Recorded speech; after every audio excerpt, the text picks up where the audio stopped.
We are going live. We're live? To be live. All right, what's up? What's up? What's up? What's up? What's up? Welcome to Hawks Hoops Live, the weekly, well, now it's weekly NBA show. It's me, your host, Hawk. Give me half a second. I'm trying to make sure I got all my, P's and Q's together.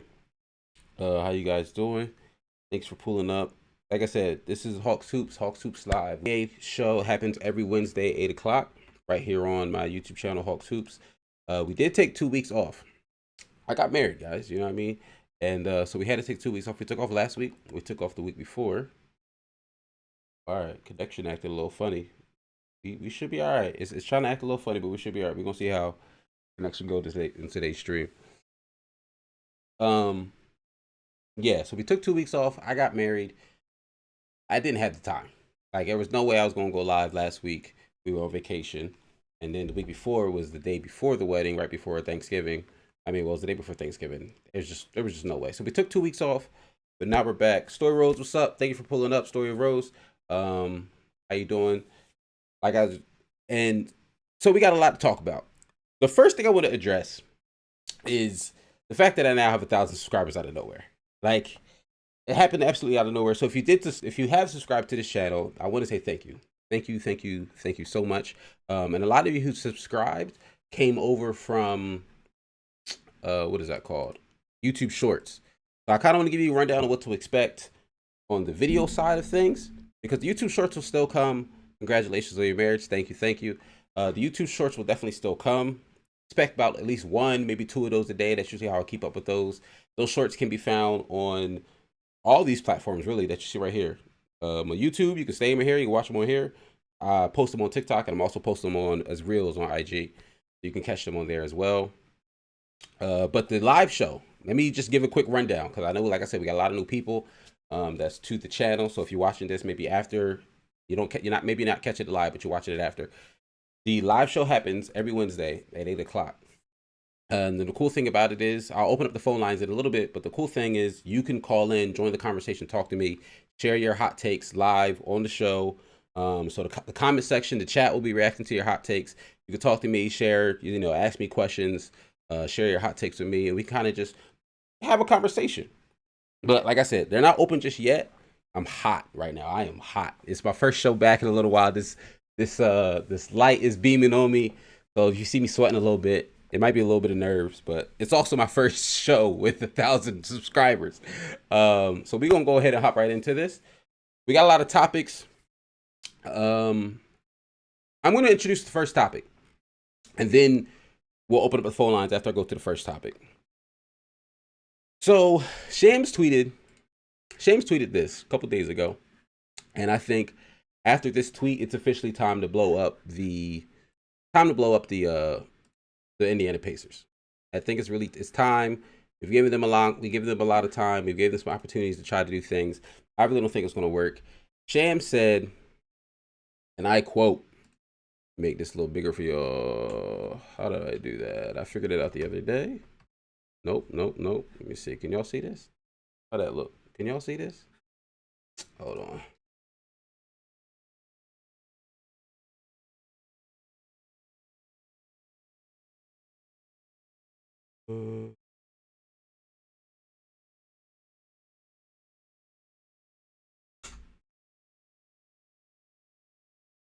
Oh, all right. Nope. All right. So this is gonna be the size for right now. I gotta figure out how to zoom in. I can't figure out how to zoom in. So Shams tweeted, the Indiana Pacers are moving towards the rebuild, receptive to trade talks centered on Karis LeVert, neither Domantas Sabonis or Miles Turner. And I'm gonna tell y'all right now, one, this came as a shock to me personally. What's good, G? How you doing? Sabonis to be traded. That's what we about to talk about, Rose. I'm gonna tell y'all right now. If you ask me, it's not just Karis LeVert and either Sabonis and Miles, because the way they talking right here, the way Shams worded this, is telling me that they're not trying to do a full rebuild. Oh, it looks like it's lagging. Why is it lagging? Let me know if it seems like it's really been if it's still continuously lagging. We're gonna keep some eyes on it, and hopefully, it figures itself out. I might have to call up, my internet provider to figure out what's going on. But if you ask me, this seems like they want to do a half rebuild. Like, it seems like they don't want to really do the whole thing, but they need to do the whole thing. It's time to just blow it up from the Indiana Pacers. The Indiana Pacers aren't necessarily. Oh, he said you good. All right, bet. If you say I'm good, then I'm a rock with it. And if you ask me, it's time to do a full rebuild. This is why the Indiana Patriots have been what I like to call a mediocre team for the past 5-6 years. Basically, ever since Paul George left, and you could even make the argument that even when Paul George was there, they were kind of just a really good mediocre team. I was a huge Patriots fan at the time. I'm a big Paul George fan, but even I didn't really have full hopes that they was going to beat that Miami Heat team and really be true title contenders. But now they're not even like a top 4 team in the East. They are a consistent 5 to 7 seed over the last couple of years, and even now they're even worse. So they're really struggling, and I think it's just time to blow it all up. So here's talks about, for Ben Simmons. Yes, Daryl Morey wants way too much for Ben Simmons. I think they trade for him high draft picks or for young stars. I agree with you, Rose, and that's what we're about to talk about. If I'm the Pacers, I'm making some trades to go 1 young and 2 to get picks, and this is why. Because the Pacers have really good players. We're talking about Miles Turner, talking about Domantas Sabonis. These aren't bad players. These are really good, really solid players who can make an impact on a lot of different teams. You add Miles Turner or Sabonis to a team that's either already a contender or like on the cusp of being a really good contender. That's a dangerous squad. Like, imagine, this is a wild hypothetical, but it's the first team that came on my mind. A team that's good right now, but you add a Turner to instead of the big man they got, and I think they're better. You add Miles Turner to the Bulls instead of Nikola Vucevic, the way he's been playing, and the Bulls, in my opinion, are title contenders. Healthy Bulls. You know what I'm saying? You add Miles Turner to the Warriors, and we're going to show that trade package. It's not impossible. That sounds wild to say. But if you have Miles Turner to a team like the Warriors, and y'all can just go ahead and pack it up. Maybe get into talks with Portland. Yes, they could get into talks with Portland. We're going to talk about Portland in a little bit. Portland's got some shaky waters going on. But I want to show you guys one thing real quick. A guy I'm a big fan of, his name is Kenny Beecham. If you're a fan of NBA, if you're a fan of, like, I'll say NBA internet, NBA Twitter, NBA YouTube, NBA, just NBA in general. This guy's out here. One pretty popular guy on YouTube right now, his name's Kenny Beecham, King in the fourth quarter. He has a really big following, and he asked his followers to give him some Pacers trades. So I want to just go over a couple of these. He says, oh, well, let me see if I can make this bigger while we're here. That's what I really want to do. That's what I really want to. I used to know how to do this.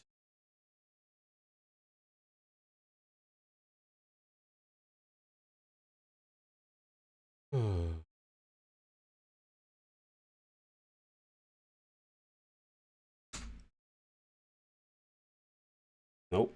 Like I said, I used to know how to do it, but I don't know how to do it no more. Dennis command. There we go. Hallelujah. All right, now we back. So he asked his fan base, send me some Pacer trades, ideas for a video. I might have went a little crazy with it. Blah. So let's just go down the list and talk about a couple of these. I haven't looked at these yet, but I want to see what you all think, and we're just gonna talk about some things real quick. I think the Pacers should trade for SGA, some key pieces like solid ropers. Yeah, I would love to see. I want to see SGA on a different team. We'll talk about it in a second. So this right here, we got the Pacers receive Buddy Hield, Marvin Bagley. I'm gonna tell you right now, if I'm the Pacers, I'm not doing this trade. I'm not. The bonus is no. I'm not doing this trade. If I'm the Pacers, I'm gonna tell you right now. Sorry. It works money wise, but I'm not doing this trade. This is a 3-way trade. Warriors receives the bonus. This is a huge win for the Warriors.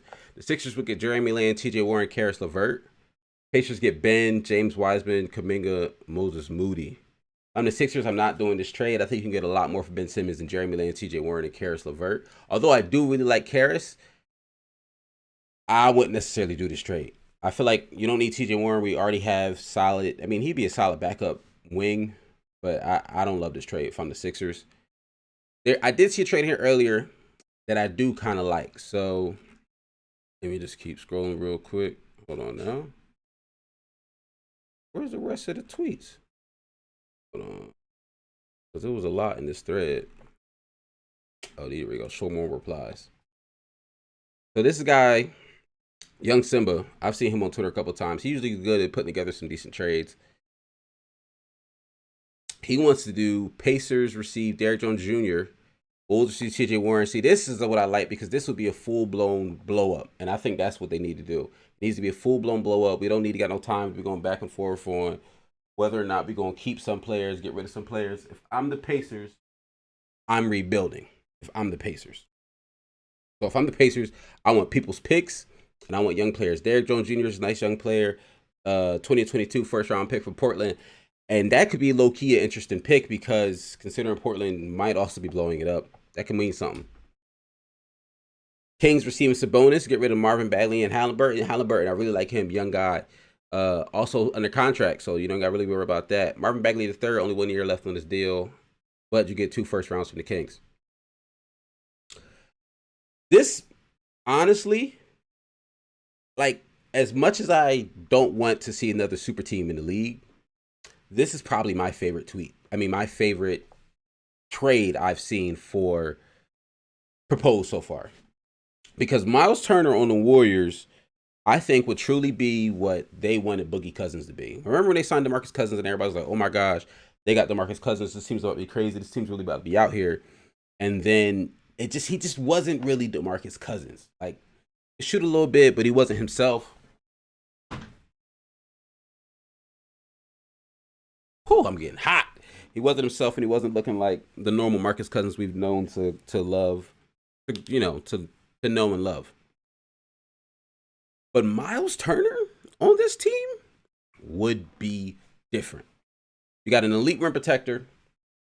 So you'd have Draymond Green's really good switchable defense. You have an elite rim protector and Miles Turner. Miles Turner has been probably like top 3 in blocks over the last probably 5 seasons. I haven't looked it up, but off the top of my head, he's been like top 3 in blocks at the last 5 seasons. And then you'd have, oh, that was a loud text message. And then you'd have Miles Turner's pretty good 3-point shooting. I would love to see that for Miles because I'm a fan of Miles, and I know if Miles goes to that team, he's very likely to win the championship. But for the rest of the league, I would hate to see Miles Turner on the Warriors. All right. And then this last one I wanted to talk about, Caris LeVert going to the Mavericks. I think this actually would be really good for the Mavericks. So what the Mavericks are struggling with right now is, yeah, you see the sweat, G. What the Mavericks are really struggling with right now is they have Luka, right? And we all know he has the height the Warriors need, exactly. We all know Luka is Luka Doncic. You know what I mean? He's got potential to go down as one of the greats. Right now, he receives a lot more love than I personally think he deserves, but I see the potential of like his future.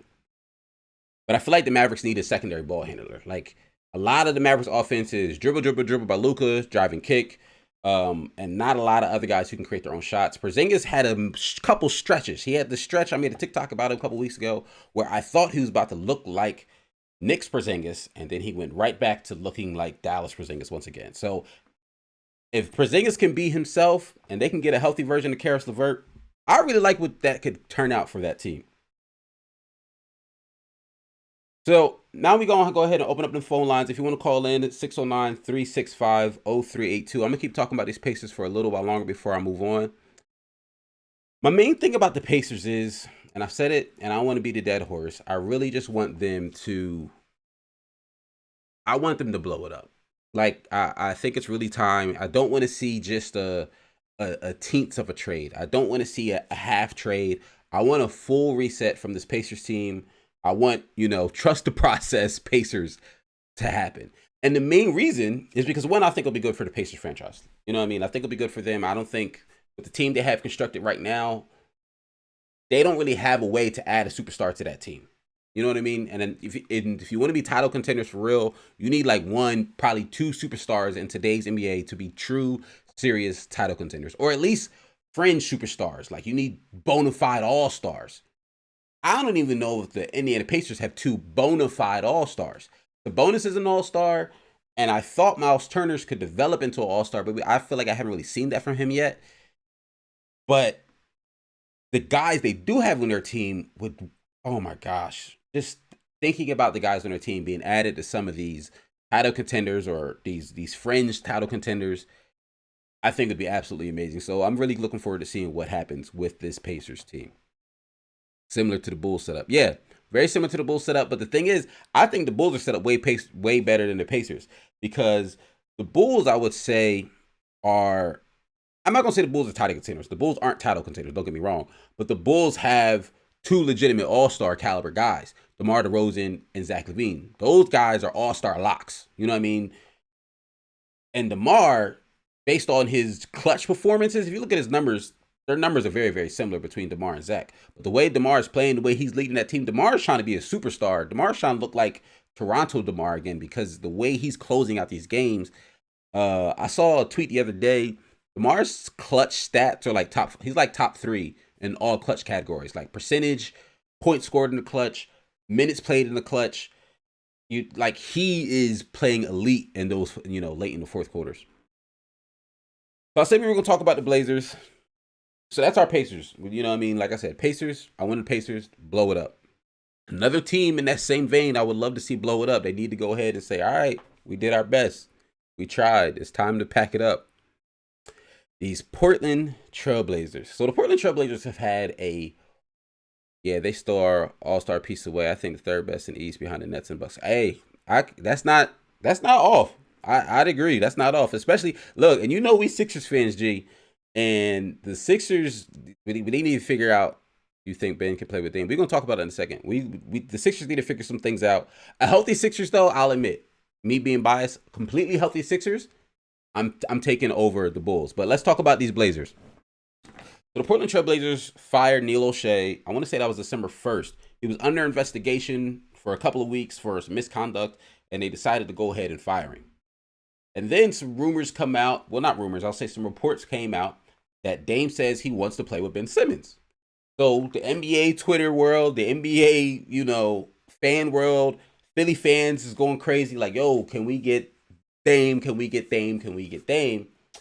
However, Philly fans, I'm going to let y'all know, if this happens, we're not getting Dame. We'd be getting CJ. Because Dame's also made it clear he's not really trying to leave. Dame has made it clear that he wants to play with Ben, but he doesn't want to leave Portland. So that would mean, exactly, now CJ is hurt.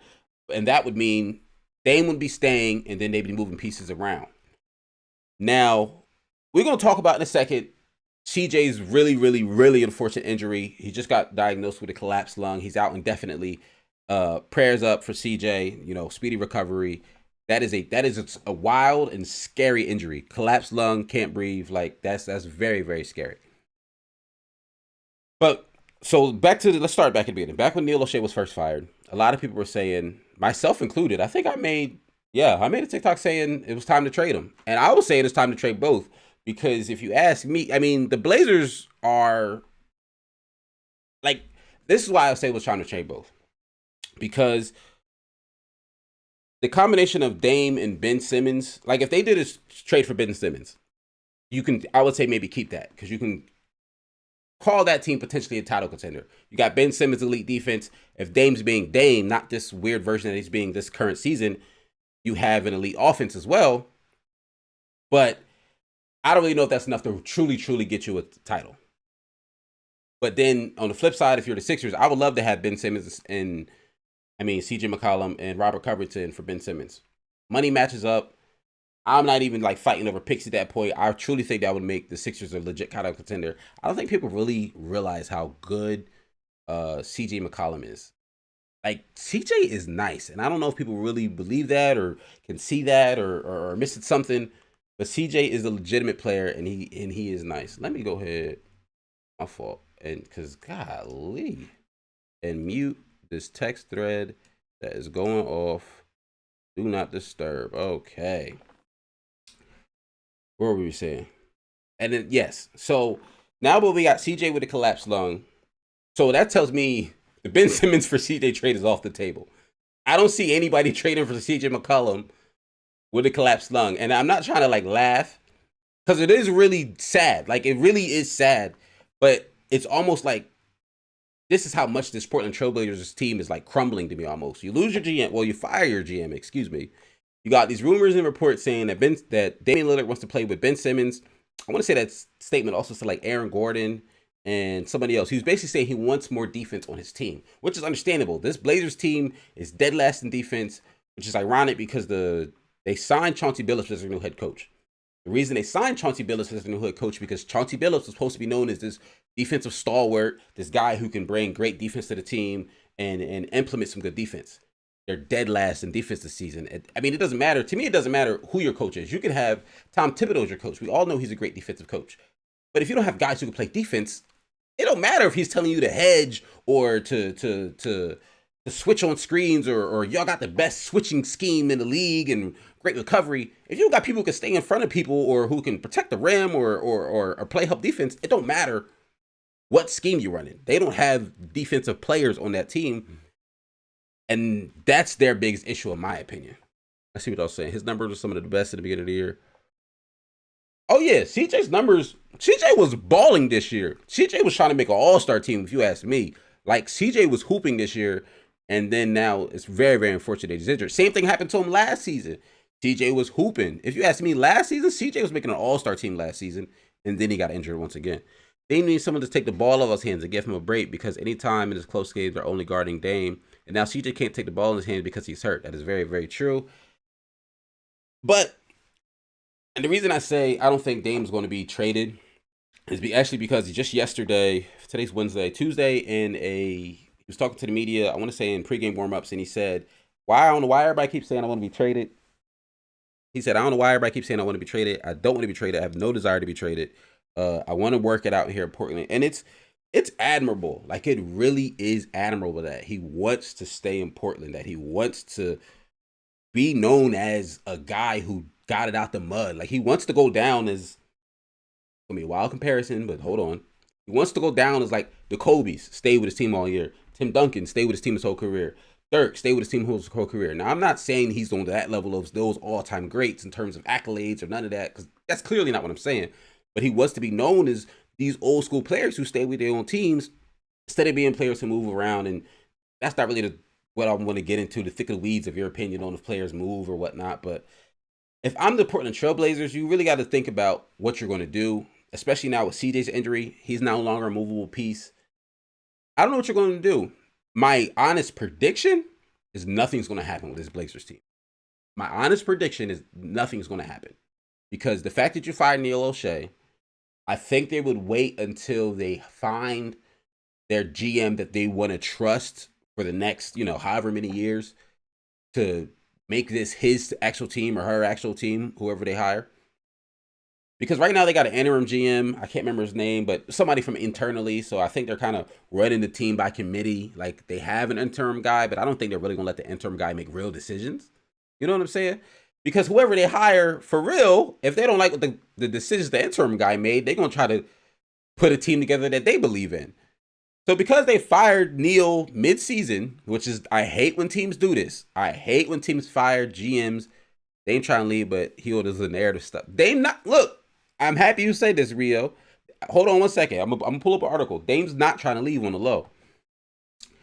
I hate when teams fire GMs mid-season because it doesn't do anything for them. Like, it literally does nothing for them. Now, you're fumbling. You can't make no moves for real because you don't have your real person. If you wanted to fire your GM in the offseason when you have plenty of time to now interview a whole bunch of available GMs. Y'all don't really got the time to be interviewing a whole bunch of people because you got games to play. The team is traveling. You got practices to run. There's too much going on in the regular season to try to hire a team as important as a GM. But now, Mario, let's get to your point right there. Dame's trying to leave, but he on his narrative stuff. That's why he asked for that 2-year, $107 million. We did see Woj put out that article saying that he wanted that 2-year, $107 million. I remember sending that in the group chat. The article I seen where he basically said that's cap. Oh, I thought I saved it. Damian Lillard. I literally was just reading it. I just read it 2 seconds ago. Dang it.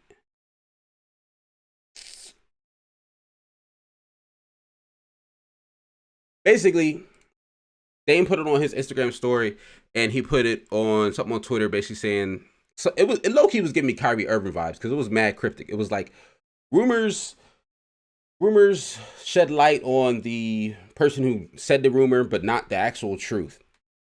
So he's making it seem like he didn't really ask for that extension. He makes it seem like that was a narrative pushed out from Neil O'Shea, the former GM, to Woj to make Dame seem like the bad guy. Now, Dame really could be asking for an extension. He could be. I don't know. He really could be asking for an extension. But from what I've read recently, earlier today, I'm mad I can't find that article. I thought I said it, so my apologies. He's making it seem like he didn't want that extension, or at least didn't overtly ask for it as much as Woj and Neil O'Shea was making it seem like. I'll say that. I agree with Rio. So I'm not gonna admit it, but if they want to trade, he will smile to take it. Wait. Dame, not gonna admit it. But if they trade Dame, he will smile walking to the whip. I mean, I'll put it this way. Yeah, if the team trade Dame, I don't think he's gonna be mad. Like, if the team trade Dame to a winning situation, I don't see how Dame's mad at that. Like, if Dame look up and he say, "Hey, yo, you going to the Sixers to play with Joel Embiid, Tobias Harris," you know what I mean? I don't think he's gonna be mad at that. I truly don't see a Dame Joel pick and roll sound deadly. I don't see him being angry at that. But I also don't think we know Dame. He's hung his hat too much on making fun of players like specifically Paul George, in my opinion, of jumping from team to team that he cannot overtly ask for a trade. It'll ruin his reputation. It'll just ruin too much. It'll ruin too much. So I want to move on from Dame. I feel like I'm turning into the Zion defender here. I made one of my first TikToks that I made that went, I guess we'll say semi-viral, was talking about people stop overreacting about Zion because he looked like he gained some weight. Then this photo dropped, and I was just kind of like, well, I get it a little bit. Like, I get why we be a little concerned. So this photo dropped the other day. This is what Zion was looking like. Internet went crazy for this photo. Like, internet lost their mind. Let me make sure y'all can see this. So this is Zion leaving the game. This is after warm-ups. He's been warming up pre-game. I'm pretty sure this is after warm-ups. He has all his warm-up stuff on underneath. I'm giving you this preface because I have another picture to show y'all that did not go nowhere near as viral. Oh, look, they already got the picture right here that I'm about to show y'all. This other picture did not go nowhere near as viral. Him in the store with the dude and the son. He didn't look that big. Exactly, G. Exactly.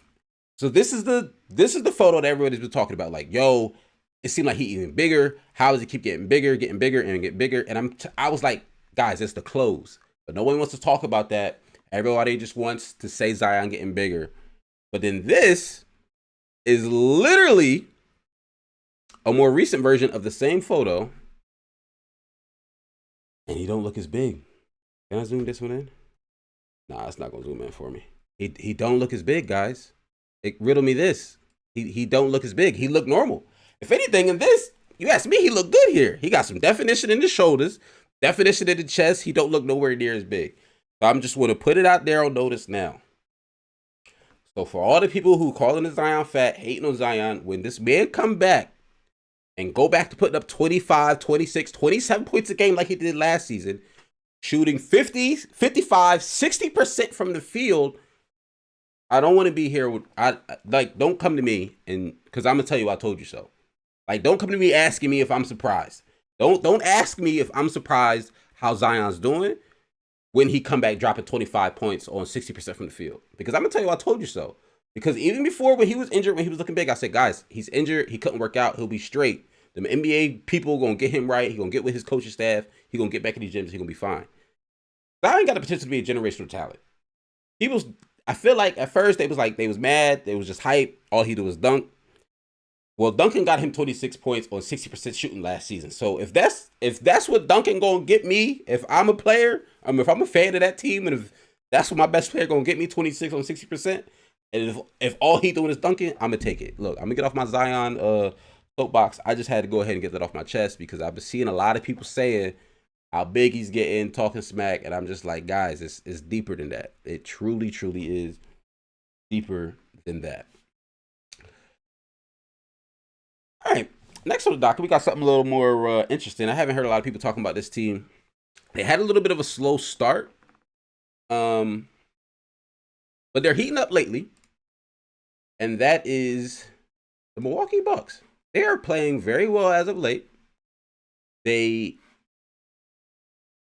I'm not going to say surprising a lot of people. I think maybe some people forgot who the Bucks were because they started off a little slow. They were facing a lot of injuries at the beginning of the season. COVID hit them. Has Brook Lopez played yet? I think he only played a couple of games, but the start of the season he wasn't playing. I know Drew was out, Middleton was out. It was really just like Giannis out here there by himself. And if you look up and you see, the Bucks are 11-0 when Giannis, Chris Middleton, and Drew Holiday play together. And I feel like this is good for them.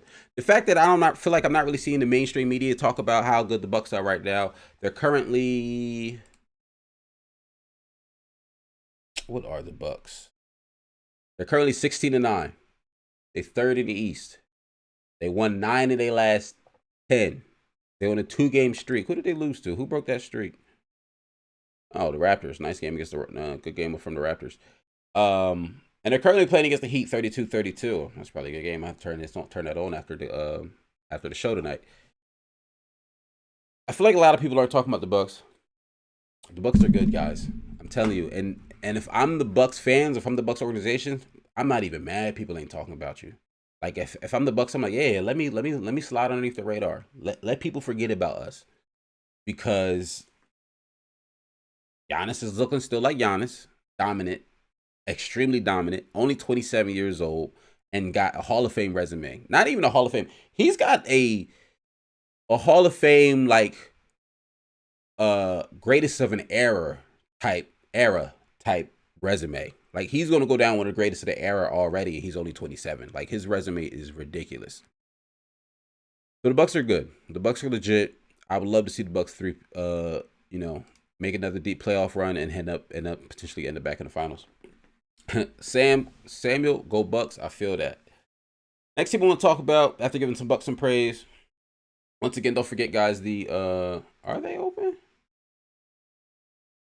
Yeah, like I said, once again, for guys, don't forget the phone lines are open. So if you want to call and join the conversation, feel free to do so. Number right below me, 609-365-0382. Let's talk about this Miami Heat team. So the Miami Heat are facing a lot of injuries. I mean a lot of injuries. But all hope is not lost for this. What do you think would happen if Giannis and Curry get on the same team? That is a wild question. So Samuel Cans asks, what do you think would happen if Giannis and Curry get on the same team? First off, that's impossible. Like, so let's say we playing a game of 2K. We playing my GM at 2K, and we got a fantasy draft, and we just doing whatever we want to do. You put Giannis and Steph Curry on that same team.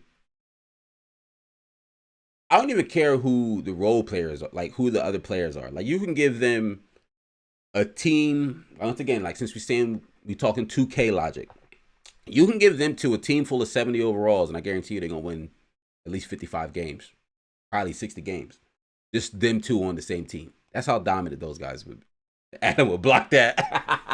Adam Silver low key might be like, hey guys, y'all gotta chill out. That would be absolutely insane. But let's talk about this Miami Heat team real quick. I like what the Heat are. I like this Heat team. I like what they're building. I made a video saying that the Heat are building. I like what they were doing, adding Kyle Lowry, adding PJ Tucker, the emergence of Tyler Hero as I'm stamping him right now, 6th man of the year. The grit, the grind that they fight with. Bam Adebayo was, in the running for defensive player of the year, in my opinion, at least one of the all defensive teams. Like they were putting together a really, really good team that hang their hat on the defensive side of the ball. And now Bam's injured and is out for I think it's 4 to 6 weeks right now. We're talking 15, 20, 25 games. Now, at first I said, well, I mean, their schedule ain't that crazy. They can make something happen. But now, Jimmy Butler's also out. Now he was supposed to get reevaluated Tuesday. If you don't know, Jimmy Butler fell I want to say he aggravated his. Oh, he aggravated something. I can't remember if it was back. I can't remember exactly what he aggravated, but he aggravated something. He's supposed to get reevaluated Tuesday. I cannot find the results of that reevaluation, so I do apologize for that. But so we'll have to see, keep an eye out on what his timeline, his timetable for return looks like. The fact that they're in this game against the Bucks in the second quarter right now is surprising. Like I said, I'm gonna have to turn that game on. But I just wanted to walk y'all through what I was talking about before. The Bucks have a winnable December. You feel me? I mean, excuse me. The Heat have a winnable December. So in the month of December, so I'm gonna tell y'all right now, these 3 games right here, they might be all L's. The Cavaliers, if you asked me at the beginning of the season, should have been the W, but the Cavaliers are surprising a lot of people. The Bulls, what's the name's out? DeMar's out with COVID protocol, so that could be something interesting there. The Sixers, we've been wilding, but the Magic should be a W. The Pistons should be a W. The Pacers should be a W. The Pistons should be another W. The Magic should be another W. This 1, 2, 3, this 5-game stretch right here for the Heat, it's going to be real crucial because this is going to tell you, are they going to fight while Bam is out and still try to put some wins together? Or is it about to be a real dark 4 to 6 weeks with Bam out? Because if they mess around and lose 3 out of 5 of these games, instead of winning, which should be at least 4 out of 5 of these games or 3 out of 5 of these games, it's about to be real. It's about to be a cold winter for the Heat. It's going to be a real cold winter. These need to be wins. Because after that, you got the Wizards, tough team. But then, once again, nice little easy stretch. Not easy, because these are still NBA teams, and these aren't terrible NBA teams. But the Spurs, they should beat. The Rockets have been heating up. I ain't going to hold you. The Rockets have been looking a lot better, but they're still the Rockets. The Kings should beat that team. That's an L right here. And probably more L's. Now we being into January where it's going to heat up again. You got the Hawks, Trailblazers, the Hawks. That's what I'm saying. So it's going to be, the January is going to be tough for the Heat because they're playing some better teams. So they got to win them games in December. They just have to win some of them games in December. All right. And then last thing on the docket before, I'll leave the phone lines open for a little bit, see if anybody will call in, talk about whatever they want to talk about. I want to talk about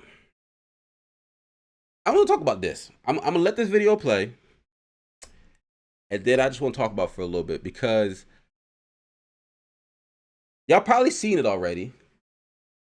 But I think I'll just prove. I think he's saying some good things here. Charles Barkley, yet the night on TNT, has some things to say about Anthony Davis.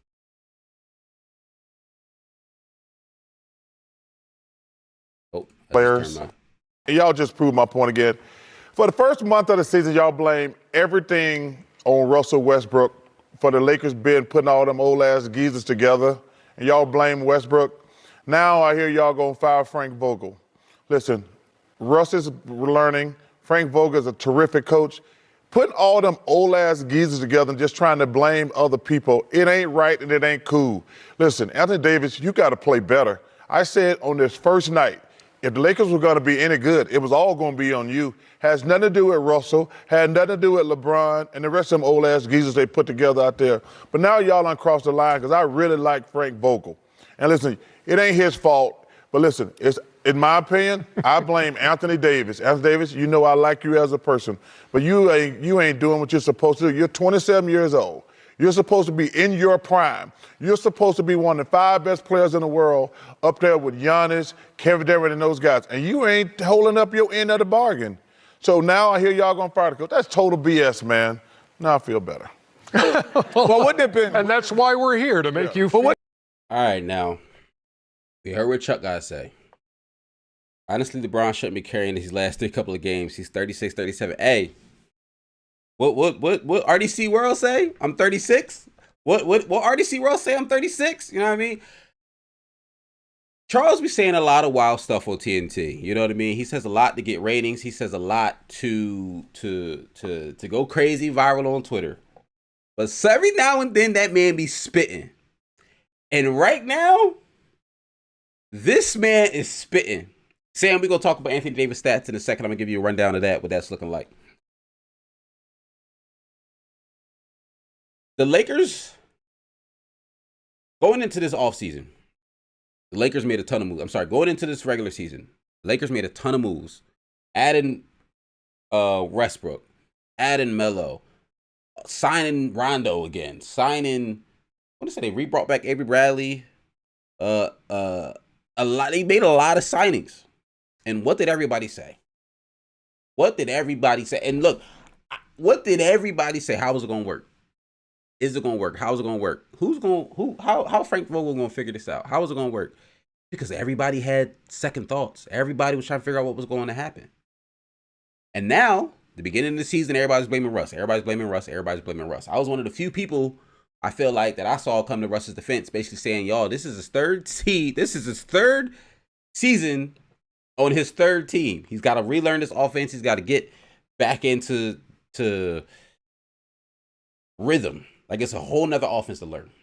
And over these last about 8 games, Russ is looking nice. Russ is looking like Russ again. His percentages have come back up. What they say he's averaging over the last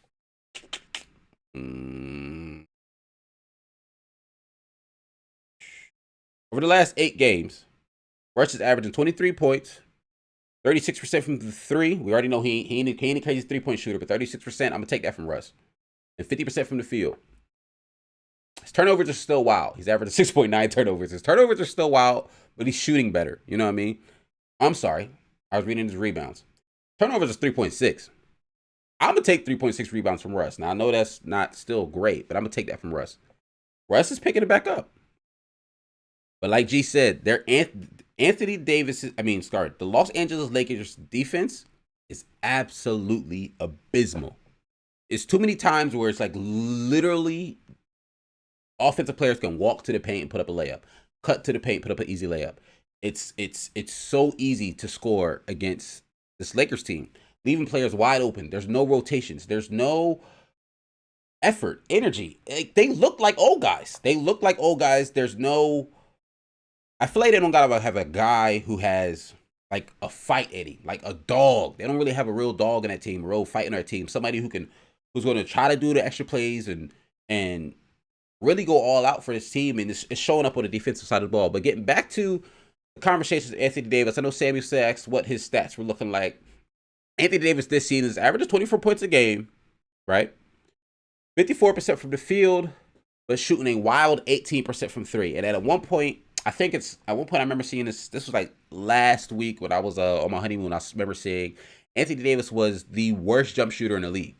Like, it was of all players who shot 200 jump shots, his percentage on jump shots was the worst in the league. That is a wild, wild, wild statement. And this is supposed to be a guy who people say are better than Giannis. Like, I've literally heard people say Anthony Davis is better as a better player than Giannis Antetokounmpo. So if you're going to be a better player than Giannis, I'm going to need you to do for the Lakers what Giannis does for the Bucks. Or we as a basketball-loving, NBA-loving community, need to stop saying wild statements like Anthony Davis is better than Giannis. I hear people say Anthony Davis is better than Tim Duncan. I don't see Anthony Davis doing for the Lakers what Tim Duncan did for the Spurs. I'm not seeing that. You feel me? And this is not me trying to hate on Anthony Davis. This is not me saying he's a trash player. Please don't get that twisted. Anthony Davis is a good player. Anthony Davis is an all-star. Exactly, G. Top 3-5 in the league. People say AD is top 3-5 in the league. Well, top 3-5 in the league, the impact is felt on every game. And I don't feel like Anthony Davis's impact is felt every game. There are stretches in games where he will look like top 3-5, where you'll see a game where like, yo, no one can stop Anthony Davis. Anthony Davis is killing it defensively and offensively. It feels like he's, switching on to guards and shutting them down and then turning around and locking up a big man and rim, blocking the dunk at the rim and hitting shots, fadeaways, post fades, all in the paint. You want to know what Anthony Davis looked like top 3-5? And that Miami Heat series in the finals in 2020. I'll give him that. That Miami Heat series, he looked ridiculous. He looked absolutely dominant because I remember Jimmy Butler was killing. The first 2 games, Jimmy Butler was having a great series. The Lakers said, hey, every pick and roll, just stay on him, AD. Switch, guard Jimmy. and AD was able to guard Jimmy Butler and make it very, very tough for him to score, and was still able to give it to them offensively. So I think he has the ability to be it. He has the ability to be top 3-5 in the league. He really does. He's only 27. He has this ability to do it. But either it's, I don't know if it's mental, I don't know if something not clicking, but he's not doing it. And so the Lakers got to figure something out. And the thing that sucks, I don't know. It's going to have to be an internal thing that they just figure out on their own. Like, I don't know if there's a player change that you can do to make this team any better or any worse. It's going to come from the Lakers have to decide as a team, as players, that they want to play better. Like, I would love to hear I would love to hear a report coming from the Los Angeles Times that the Lakers had a players only meeting. You know, and that Anthony Davis said, "Yo, this is my team. This is what we're doing." Because you heard people say this is his team. LeBron 36, 37 years old. LeBron old. Russ old. Melo old. This should be Anthony Davis's team. But it's just not. It's just not. And LeBron in his last couple games since he came, in his last 5 games, I just seen this. It's gonna look like hate, but you know, we can pull my tweet up. In his last 5 games, LeBron he's doing, dang, I be tweeting. 39 points, 6 rebounds, 6 assists, 5 rebounds. 30 points, 11 assists, 7 rebounds. 33 points, 9 assists, 5 rebounds. 23 points, 6 assists, 11 rebounds. 30 points, 5 assists, 4 rebounds. Those are LeBron's last 5 games. LeBron should not have to do all of that. That's just, and my personal opinion, if y'all want LeBron James to be able to be LeBron James in a hopeful finals, he shouldn't have to do all that in early December. Because if he got to do that in early December, he ain't gonna have nothing left in the tank come April, May, June. He just ain't gonna have nothing left in the tank. So his confidence just needs a little boost. Hey man, Sam, I hope you're right. But I'm gonna get up out of here. It's been a nice little 46-minute show. I appreciate y'all for hanging out with me in the comments. I will see y'all next Wednesday, 8 o'clock. Thanks so much for hanging out.